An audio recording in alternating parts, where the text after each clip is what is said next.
Eu quero ler Atos dos Apóstolos, no capítulo 2, a partir do verso 42.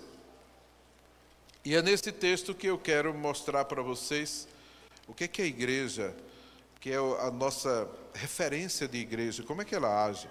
Atos 2:42, o texto diz assim: e perseveravam na doutrina dos apóstolos, e na comunhão, no partir do pão e nas orações. Em cada alma havia temor, e muitos prodígios e sinais eram feitos por intermédio dos apóstolos. Todos os que creram estavam juntos e tinham tudo em comum. Vendiam as suas propriedades e bens, distribuindo o produto entre todos, à medida que alguém tinha necessidade. Diariamente perseveravam unânimes no templo, partiam pão de casa em casa e tomavam as suas refeições com alegria e singeleza de coração, louvando a Deus e contando com a simpatia de todo o povo. Enquanto isso, acrescentava-lhes o Senhor dia a dia os que iam sendo salvos. O modelo de igreja que a gente deve perseguir, copiar, se esforçar por viver, é a igreja cristã primitiva. A igreja cristã primitiva, aquela lá do começo, ela é o padrão, é o modelo, é a base que a gente deve seguir como igreja. E quando a gente tem a alegria de receber novos discípulos, eu quero falar para você, novo discípulo, e também os que já têm mais tempo, o que esperar da igreja. O que é que a gente espera da igreja? Essa igreja que Jesus veio fundar. Eu já ouvi pessoas aí, pastores, teólogos, dizendo: Jesus não fundou igreja nenhuma. Ora, o que é que diz Mateus 16:18? Jesus dizendo: eu edificarei a minha igreja, e as portas do inferno não prevalecerão contra ela. Tem um local lá no norte de Israel, na nascente do Rio Jordão, onde aquele lugar era um grande pântano, na época, nos dias de Jesus.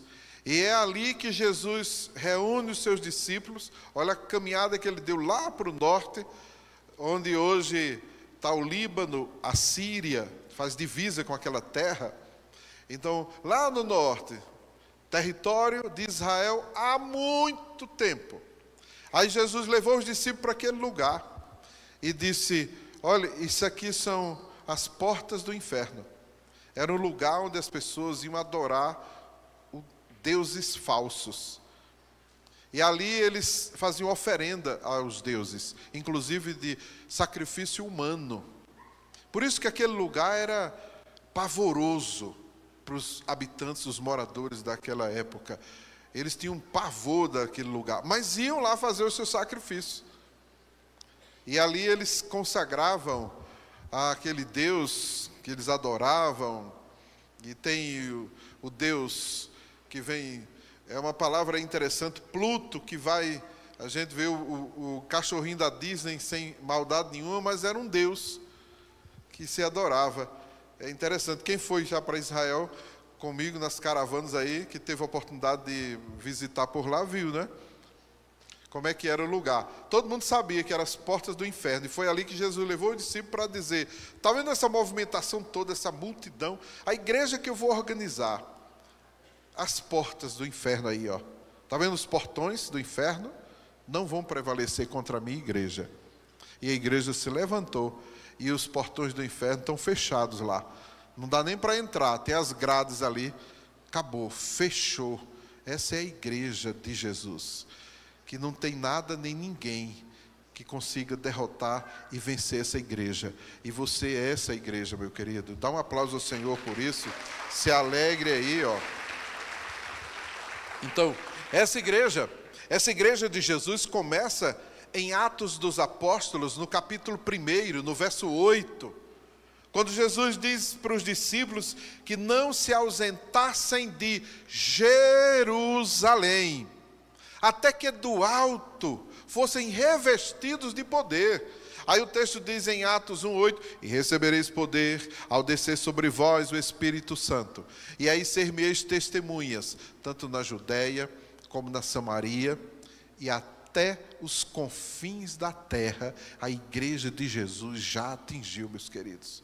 Essa é a igreja que a gente lê a palavra, a Bíblia, a gente lê, vê como a igreja agia e a gente se esforça para viver essa igreja.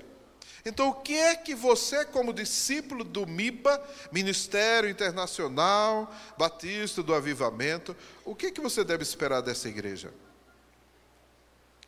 Olha para o texto e eu vou te dizer exatamente o que é que você deve esperar. O texto diz em Atos dos Apóstolos, capítulo 2, no verso 42, né? E perseveravam na doutrina dos apóstolos. Você deve esperar conhecer a doutrina dos apóstolos e assim nela perseverar. Então você vai aprender sobre a doutrina dos apóstolos. Existe o ministério apostólico que Jesus iniciou. E não está escrito em lugar nenhum que Jesus cancelou o ministério apostólico. Nunca faltou apóstolo. Agora, o que houve foi uma interrupção proposital e estratégica da igreja dominante da época, a igreja geral ou católica, que era assim o nome, que disse: acabou o apostolado, ninguém mais vai ser apóstolo, só esse aqui. E freou o ministério apostólico no Papa. Vocês estão entendendo? E o povo não tinha acesso à Bíblia, e tudo que eles dissessem era verdade. Veio a reforma protestante e botou a Bíblia na mão do povo. O povo começou a ler e disse: onde é que está isso aqui? Não está. Então tem que ter apóstolo para a obra de Deus avançar. Você está entendendo aí, meu querido? O que é que você espera então, ou deve esperar dessa igreja? Aprender, conhecer a doutrina dos apóstolos para nela perseverar. Aprender a doutrina dos apóstolos na Bíblia. Não existe livro paralelo à Bíblia, nem normas de conduta que sejam adotados pela nossa igreja ou pela igreja cristã primitiva. A gente não possui nenhum outro livro a ser seguido, obedecido, estudado, analisado, que não seja a Bíblia. Hoje eu estou apresentando mais um livro, mas isso aqui não é regra de fé e prática para nada não, meus irmãos. Isso aqui é um livro de homilética, tá? Tem nada a ver com norma e regra para a igreja, porque o único livro que nos guia é a Bíblia. A palavra de Deus. Essa é a palavra que a gente tem que aprender. O apóstolo Paulo, que não estava nos 12 de Jesus, ele não fazia parte. O apóstolo Paulo vem muitos anos depois, e ele tem uma experiência com Jesus no caminho de Emaús, e Deus o levanta como apóstolo dos gentios. Paulo vem muito tempo depois. Inclusive, Paulo vai ficar preso em Roma. Quem foi nas caravanas comigo, passamos em Roma, não estava sendo possível a visita, mas estava lá a cadeia, o lugar onde Paulo ficou preso, até que foi cerrado ao meio por ordem do imperador romano. Entendeu aí? Então, Roma nunca foi referência para a igreja cristã primitiva. Muito pelo contrário. É a base da maior perseguição que a igreja cristã sofreu ali. E jogado às arenas, a gente teve no Coliseu, e nós vimos lá, só restou, ó, os prédios, a construção lá, a parte externa, tudo caído, que vai ser restaurado, um museu a céu aberto e só. A igreja venceu tudo isso. Amém? Então essa doutrina dos apóstolos, o apóstolo Paulo vai e diz, escrevendo a sua carta ao seu discípulo Timóteo, 2 Timóteo 3, 16 e 17, aí o apóstolo Paulo diz assim, ó, toda a escritura, olha aqui a escritura, é a Bíblia. Hoje nós temos Gênesis até Apocalipse. A igreja cristã primitiva tinha todo o Antigo Testamento, e estava sendo formado o Novo Testamento. Óbvio que a igreja era nova, e eles estavam recebendo as cartas de Paulo. Se você abrir sua Bíblia, você vai encontrar a segunda carta de Paulo a Timóteo, você vai ver o capítulo 3, vai ver o verso 16 e 17, quando o apóstolo Paulo diz assim, ó, toda a escritura, ela é inspirada por Deus, ela é útil para o ensino, ela é útil para a repreensão, ela é útil para a correção, ela é útil para a educação, ela é útil para a justiça, a fim de que o homem de Deus, a mulher de Deus, seja perfeita e perfeitamente habilitado para toda boa obra. Resumindo, a gente só precisa da Bíblia. Leia a Bíblia. Estude a Bíblia. E a igreja promove o ensino da Bíblia, a palavra de Deus, através da escola de líderes, através da preparação para o batismo, com as primeiras aulas, onde vai mostrando as doutrinas, e mais uma vez a gente reforça isso, na escola de líderes, quando o primeiro módulo, todo ele vai ensinando as doutrinas básicas do cristianismo, e você vai aprendendo a como se conduzir. O que é que eu espero dessa igreja? Que me ensina a Bíblia, que me ensina a doutrina dos apóstolos, porque era assim que a igreja cristã primitiva vivia. Eu preciso aprender a perseverar no templo, unânimes, todos os dias, e assim viver o Evangelho de Jesus. Aprender a perseverar. Então essa doutrina dos apóstolos, quando a gente aprende as doutrinas dos apóstolos, essa doutrina quer dizer ensino. As pessoas confundem hoje no meio evangélico doutrina com usos e costumes. Aí diz assim, a doutrina da igreja ou da minha igreja, a mulher não pode usar calça comprida, né? Aí vai dizer, mas é a doutrina. Não, não é a doutrina. A mulher não pode cortar o cabelo, tem que deixar, né, grande. A mulher, só sobra mais para a mulher, né? Mas tem para os homens também. Não, os homens não podem jogar bola, agora pode já. Tem umas doutrinas lá, que eles chamam de doutrina. Isso é uso e costume, muda com o tempo. Mas a doutrina bíblica não muda. Nunca mudará. A palavra de Deus, ela é imutável. Então a gente precisa aprender. E quando a gente vai aprender essa doutrina vai nos ensinar a perseverar no templo. Olha o texto de Atos 2, ele diz assim, em cada alma havia temor e muitos prodígios e sinais, e todos os que creram estavam juntos e tinham tudo em comum, e vendiam suas propriedades e bens. E o verso 46 diz, diariamente perseveravam unânimes no templo. O que é que eu espero então, devo esperar da minha igreja? Que me ensine a perseverar no templo. O que é isso? Isso quer nos dizer, você precisa vir para o culto, como crente. Lugar de crente no domingo à noite é aqui na igreja. Você entendeu isso? Quem é crente em Jesus, levanta a mão assim, ó. Pronto, lugar de crente é aqui. Ah, mas é tão bom que é transmitido. Eu quero até, né, cumprimentar os irmãos que estão assistindo agora e vão assistir depois, porque fica tudo gravado.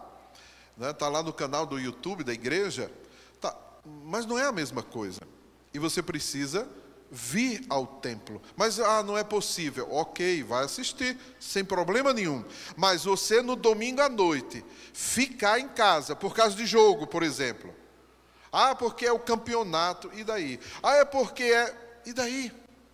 Aí outras desculpas furadas. Estou cansado. É porque eu saí, né, pastor, apóstolo, eu saí no domingo, sabe? Aí, quando deu 6 horas, eu lembrei, eita, não deu mais tempo. É muita cara lisa, né? É uma cara de pau.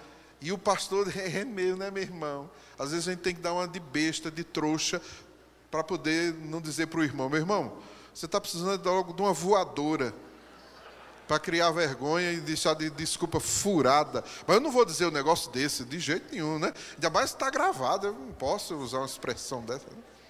Estou conversando só com vocês, né? Quando a gente vem, né? Olha, eu não pude vir, mas não é que não... É porque... Aí outra desculpa. Eu não venho domingo à noite porque eu recebi uma visita. Rapaz, essa visita tem que ter sido o Espírito Santo. Ou Jesus. Ou Deus em pessoa resolveu te visitar. Porque se você tem uma visita que é mais importante do que Deus na sua vida, meu irmão, tem alguma coisa errada, não é possível. Então tem um sobre Deus, eu não conheço esse não. Então, meu irmão, lugar de crente, domingo à noite, é na igreja. Porque a minha igreja começa às 18 horas o culto. Chegue aqui 5 minutos antes para ficar orando aí de joelho e tal. Venha para a igreja. A doutrina dos apóstolos nos ensina. Perseverava unânimes, quer dizer, todo mundo junto, no templo. A gente precisa criar o hábito. O bom hábito de domingo à noite está aqui, ó. O que é que justifica a minha ausência? Se eu estiver doente, em casa, está doente, está no hospital, não tem como vir com soro pendurado, aí fica difícil. Aí fica lá no hospital, vai se curar, meu irmão. Tudo bem. Está doente, fica em casa. Ok, tudo bem. Estou viajando. Maravilha, bom demais viajar de férias. Não tem nada errado disso. É um feriado, eu emendei. Qual é o problema? Vocês não estão vivendo num fanatismo religioso de uma seita. Não! Mas nós, como crentes, precisamos criar o hábito de estar na igreja todo domingo à noite. Isso! Muito bem, Marinete, é assim mesmo. E se você... Olha, nós como seres humanos, a gente precisa dessa rotina que vai gerar o hábito. Se você não criar essa rotina, o hábito não virá. E a nossa carne é tão teimosa, que mesmo que você tiver o hábito, mas se você faltar 1, 2, 3, para vir na 4ª vez, dá trabalho. Parece que tem um negócio amarrando aí, e tem mesmo, que tenta tirar você do culto. Então não falte, meu irmão. A doutrina dos apóstolos está nos ensinando aqui que a gente tem que perseverar unânimes todos os dias no templo. Quer dizer, eles se reuniam todos os dias, a gente é todo domingo à noite. Ok. Aí o texto também nos ensina a aprender a perseverar de casa em casa. O que é isso? É porque a igreja cristã primitiva, eles faziam células. Não usava a palavra célula. Eu lembro que quando a gente começou na visão celular, foi tanta perseguição. E os religiosos fanáticos que nos perseguiam, eles diziam assim, célula não é coisa de Deus, porque isso não está na Bíblia. Porque aí a gente vai estudar a igreja, e o apóstolo Paulo diz que a igreja é comparada a um corpo humano. Você sabe quantas células compõem o corpo humano? Quantos bilhões de células? E chega o ignorante, o que não conhece, aí dá um coice desse, e diz que não tem. Aí a igreja cristã primitiva está lá, ó, de casa em casa. Tá, não quer chamar de célula? Bota outro nome. Esses mesmos que nos perseguiram tanto, agora estão fazendo célula. E arruma um nome bonito. Eu fico rindo. PG. O que é PG? Pequeno grupo. Olha que chique. Uau! Reinventar a roda. Contanto que não chame de célula. Porque expulsaram tantos e perseguiram tantos porque faziam célula. Você entendeu aí? Essa é a questão de, ó, abrir a mente para não virar fanático religioso. Não quero saber de religioso, de fanatismo, de doideira aqui. Aqui não. Abra sua mente, veja a Bíblia e saiba interpretá-la para viver na liberdade que Jesus nos dá. Quem crê assim e deseja isso, ó, se alegra aí, meu irmão. Então, o que é viver de casa em casa? É fazer culto em casa. Ah, não é culto, é célula. Ok, célula, é uma reunião, é uma koinonia. Tá bom, mas você está se reunindo em casa e no templo. Sem problema nenhum. Em casa você fica à vontade. Você fica de bermuda. Não que eu vou estranhar se alguém vier de bermuda aqui para a igreja. Qual é o problema? Você quer usar bermuda? Não tem nada a ver. Qual é o problema? Nenhum. É melhor que você se vista adequadamente para o ambiente que você vem, né? E se a pessoa você ir para a praia de paletó e gravata, não combina, né? Então não tem jeito, né? Então a gente tem que só usar nossa bom senso, né? Porque o bom senso nunca foi, né, repreendido por Deus, nem é. Use o bom senso para você entender as coisas.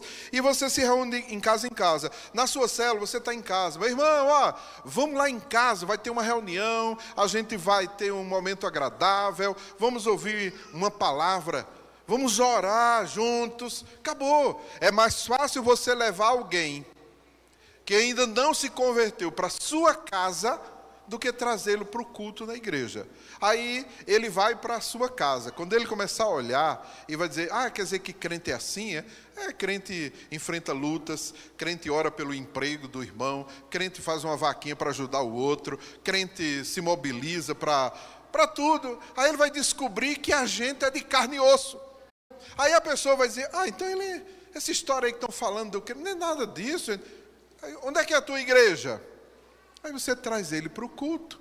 Quando ele chegar aqui, ele vai dizer, não tem nada demais não, o pastor está pregando lá, de boa, né? Como diz o Davi, mó bom. Eu digo, meu Deus, o que é mó bom, gente? Mó bom, eu digo, não entendo essa linguagem. Olha ele ali. É mó bom, eu digo, que é esse negócio de mó bom? Pois é mó bom você ficar aqui de boa, não sei, né, assim de boa. Gente, aí o novo discípulo vai dizer, olha só, comunhão, adorar a Deus, abrir a mente, conquistar, avançar na vida, é isso que Deus tem para a gente. Nós devemos esperar da igreja comunhão. O verso 42 de Atos dos Apóstolos vai dizer exatamente isso. E ele perseverava na doutrina dos apóstolos e na comunhão, e no partir do pão, e nas orações. Comunhão, essa palavra no texto grego, ela tem um significado tão amplo. Koinonia. A gente sempre já aprendeu, a gente já sabe aqui, que koinonia significa comunhão. É verdade, a koinonia era praticada pela igreja cristã primitiva e ia até o extremo. Então eles se ajudavam mutuamente. Essa comunhão chegava ao ponto deles venderem as suas propriedades e bens para ajudar os outros. Porque havia uma perseguição do Império Romano. Eles perdiam os empregos, tinham que fugir. Aí precisava da hospitalidade dos irmãos. Quem assistiu aquele filme de Paulo? Já viram lá como é que eles faziam? Recolhiam as pessoas, protegiam, faziam uma comunidade, davam um jeito. Paulo, apóstolo do amor, o filme, né? Exato. Eu assisti aquele filme, achei muito interessante. E aí eu usei, inclusive, aquele filme para uma aula de teologia que eu estava dando lá nos Estados Unidos, naquele seminário. Eu lembrei agora. Então a gente vai vendo a comunhão que eles praticavam. Essa comunhão, ela significa fraternidade, associação, comunidade, participação conjunta, intimidade. A gente acaba virando íntimos uns dos outros. Meu irmão, olha, nós precisamos de comunhão. Nós precisamos de amizades. Nós precisamos de pertencer a um grupo. O ser humano, ele foi criado por Deus para pertencer a um grupo. Por isso que Deus criou famílias. Por isso que Deus estabeleceu a sua igreja. É na comunhão, é no partir do pão, é nas orações que a gente vai se juntando, vai se unindo, vai conhecendo um ao outro, vai aprendendo a respeitar as diferenças. Na igreja, você aprende a viver em comunhão, meu irmão. Imagine a situação da igreja. Vem gente de tudo que é lugar. Quer ver uma prova disso? Tem gente aqui do Piauí, levanta a mão. Tem, olha. Tem gente do Piauí aqui. Tem gente da Bahia aqui. Tem, olha. Olha a irmã Miralda ali. Olha a Wanda. Tem gente da Bahia aqui. Olha, Bahia também, ó. Tá vendo? Tem gente do Tocantins aqui, ó. Cadê? Tem gente de tudo que é lugar. Tem da Paraíba. Ó, não tem, ó? Tá vendo aí, ó? Ó, Paraíba também, ó. Paraíba. Tem do Maranhão. Ó, aí Maranhão. Ei, Jesus amado. Aí a gente se junta. E agora a gente vai viver em koinonia. Aí vai viver em koinonia. Olha o desafio. Agora imagine, juntar todo esse povo e o pastor botar esse povo para ficar junto. Que desafio, é? Pensamentos os mais diferentes e variados, predileções as mais estranhas. Tem gente que gosta de arroz com piqui. Olha só. Meu Jesus, como é que come aquele negócio? Eu já tentei, não desceu não, viu? E olha o medo de ficar um espinho dele na língua. Então a gente vive em comunhão, meus irmãos. A gente tem que aprender a respeitar o gosto, o desejo, a realidade do irmão. E a gente, através do milagre da koinonia, a gente se junta, olha só. E a gente ainda tem a ousadia de chamar de irmão, olha. A gente, meu irmão, olha só, é meu irmão em Cristo. É o milagre da koinonia na igreja do Senhor Jesus Cristo. Olha essa koinonia, que ela vai significar também levantar da mão direita como um sinal e compromisso.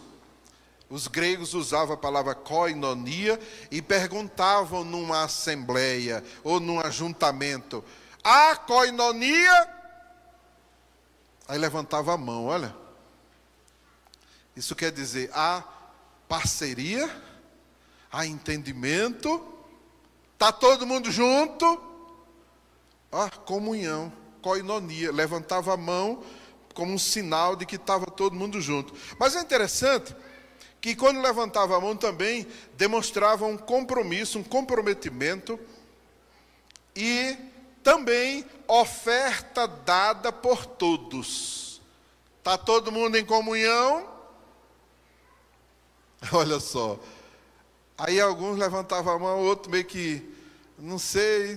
Todo mundo entregou os dízimos do Senhor, todo mundo ofertou, está em comunhão. Como é que a igreja se mantém? Aí tem gente dizendo assim: não, eu não vou para a igreja nada, eu vou dar dinheiro ao pastor. Oh, meu Deus, que mente pequena. Ah, porque eu não concordo com o dízimo. Meu Deus, está aí a pessoa mais sábia do que Deus, porque foi Deus que inventou o dízimo. E ele não concorda com Deus. Meu Deus, quanta inocência. Ah, mas porque eu acho, aí começa a achar com o dinheiro dos outros. Deixa o crente entregar seu dízimo. Se você não quer entregar, não entregue. Mas deixa o crente viver a coinonia perfeita, onde ele contribui financeiramente com a obra de Deus. Ele entrega as ofertas, ele entrega os dízimos, porque a igreja é mantida pelos dízimos e pelas ofertas. Sabe como é que funcionava a igreja católica? O império sustentava a igreja. E as pessoas doavam suas terras para a igreja. E a igreja recolhia o ouro do povo com autorização do Estado, que botava os soldados para pegar o ouro do povo. Vai dar não? O soldado entrava, quebrava o pau e levava, que era para a igreja. Quem mandou foi o Papa, acabou. E o imperador político, não era bobo nem nada, não ia querer perder o apoio da igreja, que significava o apoio do povo para ele se manter no poder. Então a igreja tirava o dinheiro que ele desejava e o império também arrastava o seu. Todo mundo feliz, tranquilo, e o povo numa miséria terrível. Aí isso era o modelo perfeito. Não, a Bíblia manda a gente entregar os dízimos do Senhor. É bíblico. É bíblica o ofertar. Então a igreja vive essa comunhão quando todo mundo contribui. E é um milagre o dízimo. Porque não importa quanto você ganha de salário, o seu dízimo vale tanto quanto a oferta da viúva pobre. O dízimo que a viúva pobre entregou, aquele valorzinho, foi a 10ª parte do que ela tem. Assim como é a 10ª parte que você tem. Muito ou pouco, todo mundo fica igualado em plena comunhão. Só Deus para ter uma ideia dessa. A igreja deve ensinar as pessoas a viverem em comunhão. A gente tem atrito? Tem. Tem briga? Tem. Tem briga na sua casa? Tem briga na sua família? Tem desentendimento? Ou a sua família é perfeita? Tem sim. E no entanto, você não vai deixar de reconhecer que é seu pai, que é sua mãe, que é seu irmão, e etc. E por aí vai. Ah, mas a igreja não devia ter. Eu também acho que a igreja não devia ter. Só o MIBA que não tem. Diga amém. Então a gente aprende com o irmão. Aí o irmão está chegando, está começando a sua vida com Deus, né? Aí vai, presta um serviço e dá um calote no outro. Olha só. Aí você fica bravo, mas como é que faz um negócio desse e tal? Aí o irmão, me perdoe, é porque eu estou começando ainda. Eu faltei aquela aula que o pastor ensinou que não pode dar tombo nos irmãos. Só falta essa doideira, não é? Mas a gente ensina aqui, o caminho é esse. É assim que você tem que fazer. É desse jeito que você tem que andar. Comprou, pague.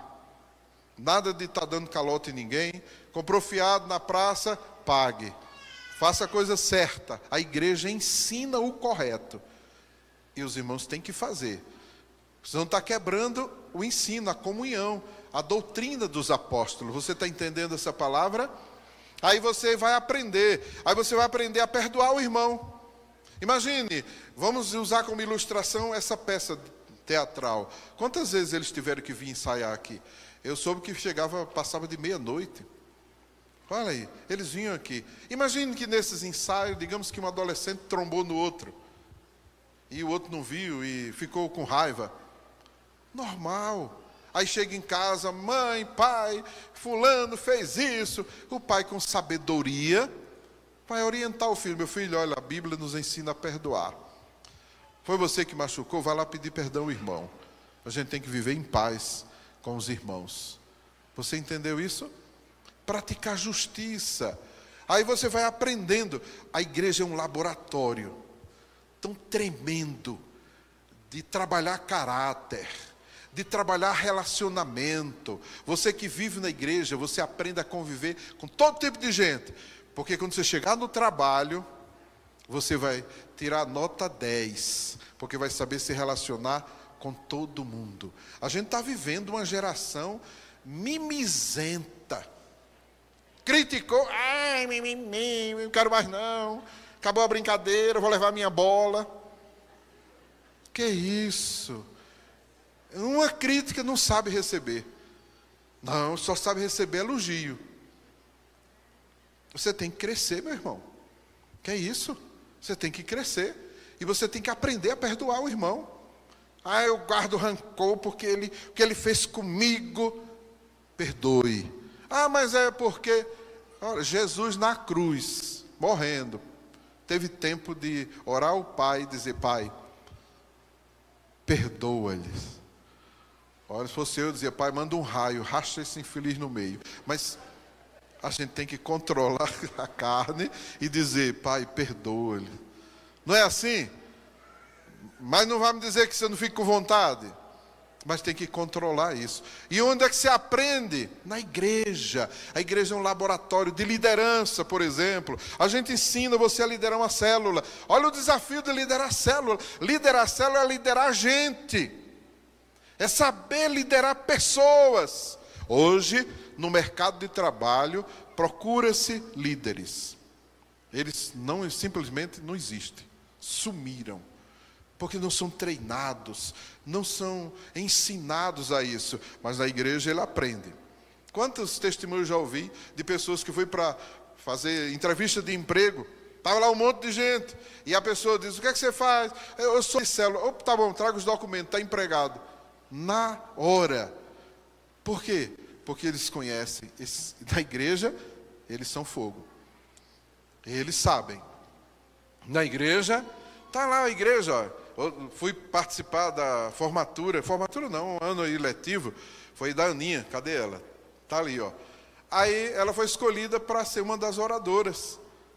Pegou a palavra e arrebentou. No meio de tanta gente, que ela tinha completado 14 anos. Tem tanta gente adulta que treme nas bases de falar em público. E por que esses meninos aprendem? Na igreja, na célula, se expressando, falando, errando, se atropelando, convivendo, brigando também para disputar o seu espaço. Não tem nada estranho. Agora, estranho é você entrar na igreja e achar que entrou no céu e ficar procurando asa nas costas dos irmãos. É um anjo, olha a asinha dele. Não existe. Fique ligado, porque não é assim. Aqui todos nós estamos num processo de aprendizado, de crescimento espiritual, de mudança, de transformação. Hoje, quando você sair daqui, você não será mais o mesmo que entrou. Algo novo Deus plantou em você. Amém? Fique de pé, vamos orar. Vamos agradecer a Deus pela igreja, onde Ele nos plantou. Vamos agradecer ao Senhor por esse presente maravilhoso que é a nossa igreja. É aqui na igreja que a gente vai aprender a perdoar o irmão. É aqui na igreja que a gente vai aprender a amar o irmão do jeito que ele é. Acabar com essa mania de querer transformar, mudar a vida do outro. Olha, vocês já ouviram falar na forma de fazer crente? Não, né? Pois é, porque aqui a gente já jogou fora essa forma há muito tempo. Não tem essa de forma de fazer... O Lucas está indo ali. Forma de fazer crente. Não, hoje eu fiquei impressionado com o Lucas. Estou eu lá no almoço, eu e Eunice na mesa, lá no cantinho debaixo da árvore, na sombra. E tal, tinha 4 cadeiras na mesa, aí lá vem o Lucas com um prato.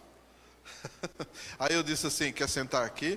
Aí ele disse assim, claro, se vocês não se incomodarem. Aí eu disse, não, é uma honra ter sua companhia aqui com a gente. Aí ele sentou numa boa, bateu um papo comigo, com Eunice e tal. É assim, uma criança tem... Eu disse 12, mas ele só tem 10. 10 anos, olha um menino com 10 anos, desenrolado desse jeito. Onde é que ele aprende isso? Se não for na igreja. Olha a contribuição da igreja.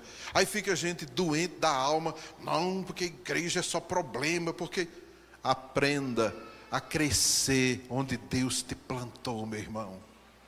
Fala isso para o irmão que está ao seu lado. Meu irmão, aprenda a crescer onde Deus te plantou, meu irmão. O mundo lá fora é muito, mas muito mais desafiador do que o ambiente dentro da igreja. Você entendeu isso? Comece a orar e agradeça a Deus.